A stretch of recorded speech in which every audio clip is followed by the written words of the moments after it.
Os gregos morreram, Aristóteles morreu, e o pensamento grego foi pouco a pouco sendo substituído por um outro jeito de pensar a vida, o homem, o universo.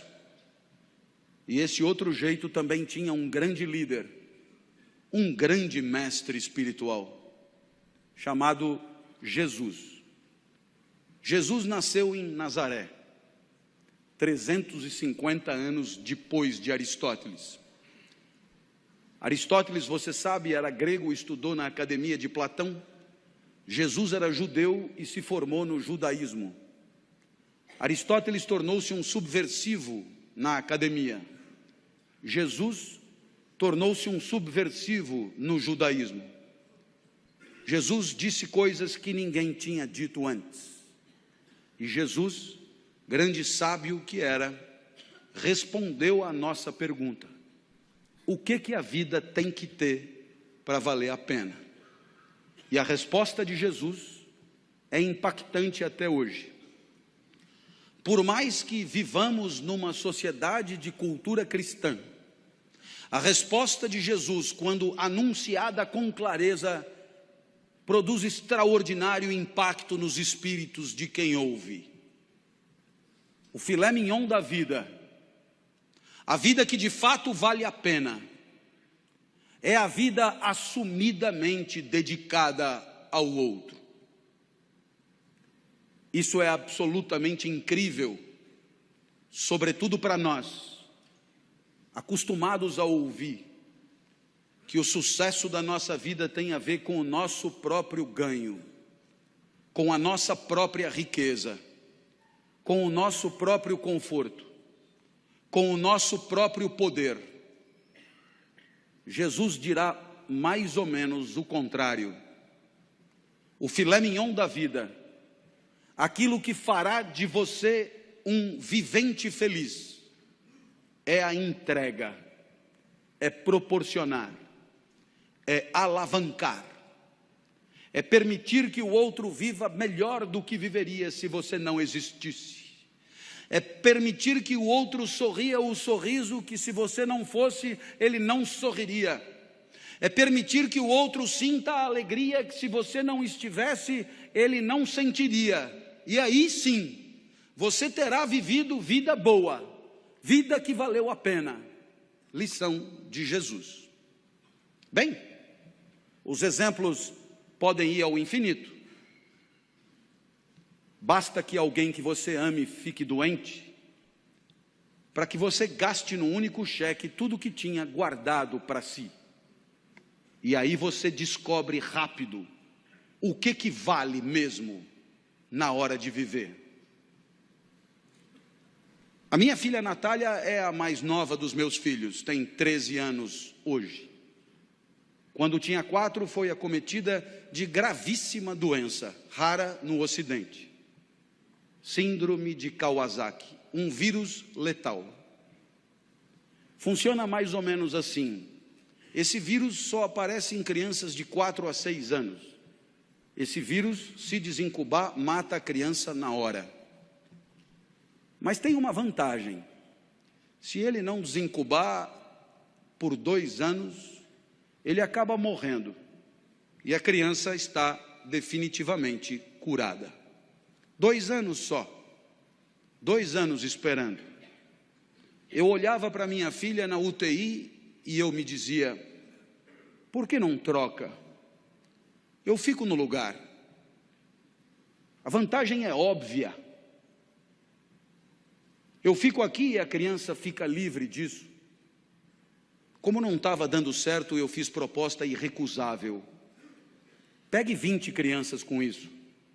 Ponha os 20 bichos em mim e liberte as 20 crianças. Agora a vantagem é mais do que óbvia.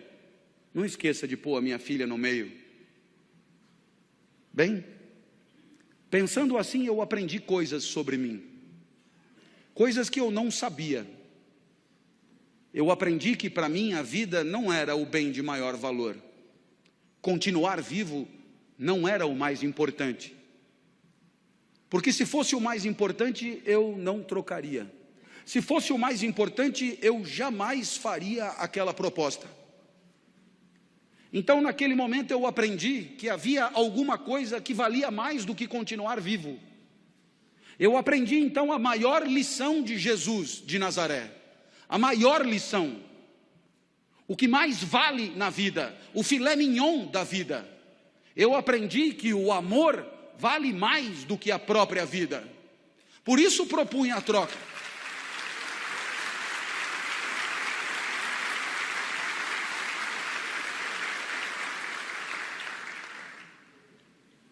Mas é claro que por onde você andar, você encontrará o mesmo fenômeno. Pessoas desesperadas lutando para diminuir o sofrimento de quem sofre.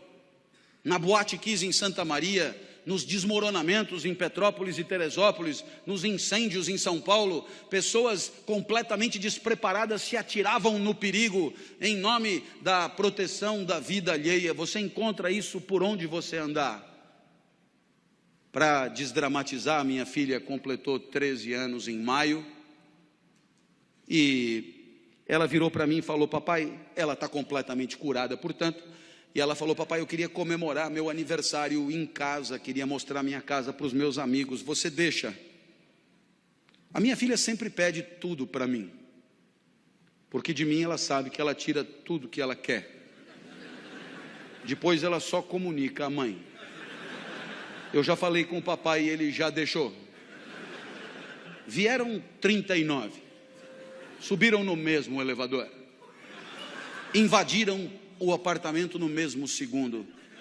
E quando eu vi aquele enxame de criança entrando em casa, me lembrei de uma poetisa búlgara que dizia mais ou menos assim: criança pequena é como água, ocupa todos os espaços. Eu me tranquei no quarto, mas a poetisa tem razão, todos os espaços. Papai, queremos brincar aí também. Minha filha, para onde você quer que eu vá? Você não gosta tanto da padaria? Vai para a padaria e espera lá, leva o celular que eu te aviso. E aí eu te pergunto, que espécie de idiota passaria 3 horas de sábado numa padaria, esperando que uma criança o autorize a voltar para sua própria casa? Esse idiota somos todos nós, não somos? Que um dia percebemos que o sorriso da criança amada vale qualquer padaria.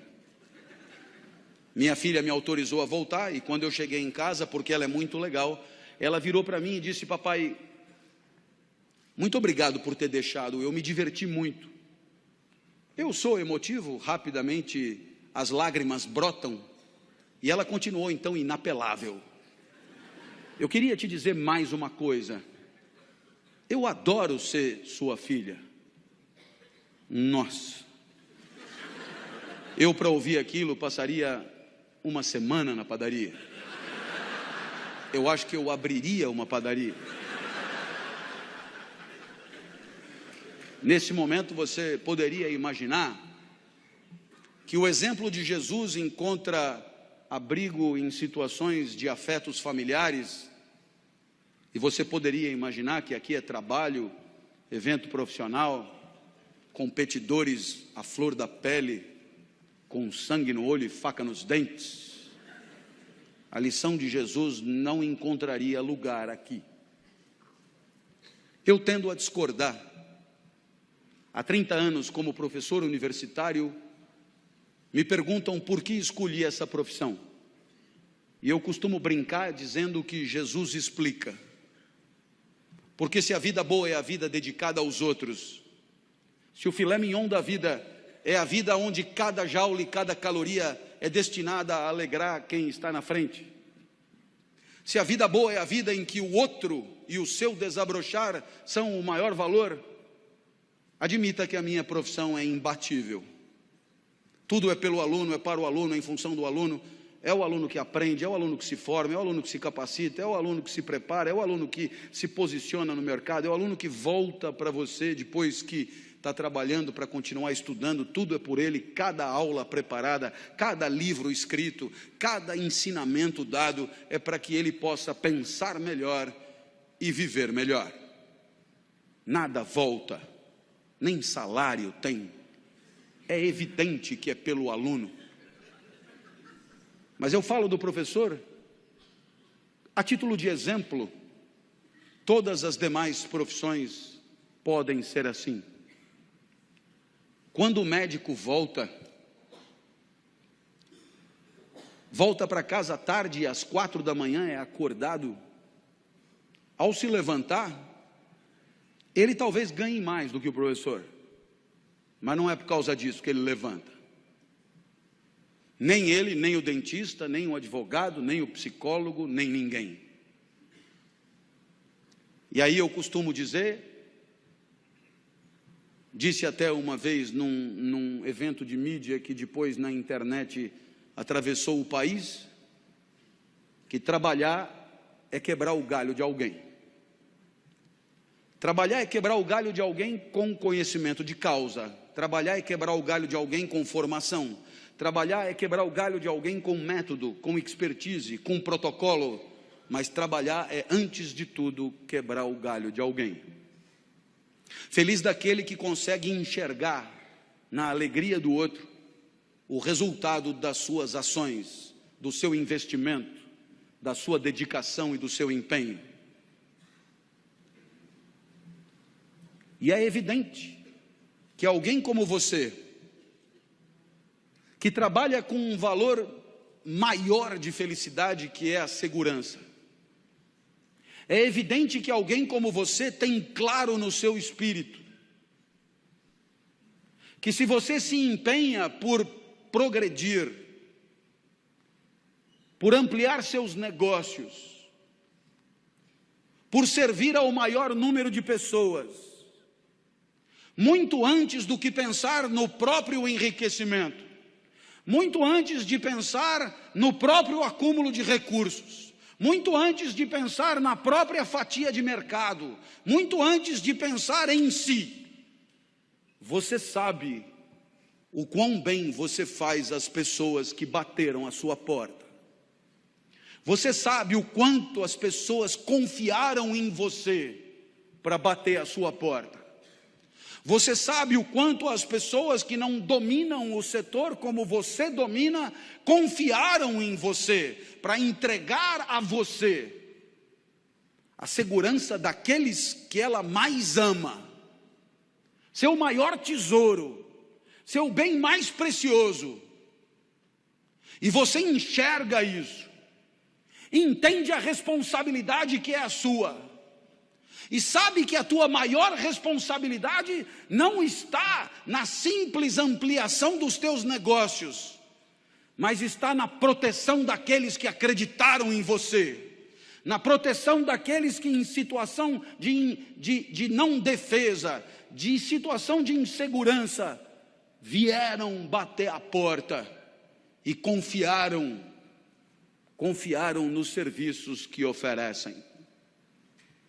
Portanto, você entende que só isso dará a você a dimensão do sentido do trabalho, o sorriso do outro, muitos outros, mas muitos outros, famílias inteiras,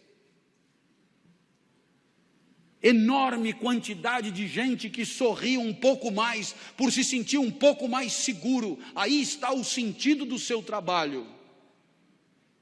O resto é tabela, números, gráficos, de frieza impiedosa, e que pouco ou nada justificariam o seu empenho extra, a sua dedicação extra, porque é exatamente olhando no olho daqueles que confiam em você, que você se sente importante, e não contribuindo com números frios e porcentagens que nelas mesmas nada querem dizer. Essa é a lição de Jesus de Nazaré. Até porque você um dia vai perceber que não precisa jantar 5 vezes na mesma noite. Jante só 4. Vai fazer bem para você. E você terá gente feliz do lado, gente que não ia comer, te fazendo companhia. Uma homenagem a Jesus, segundo o sábio do nosso encontro.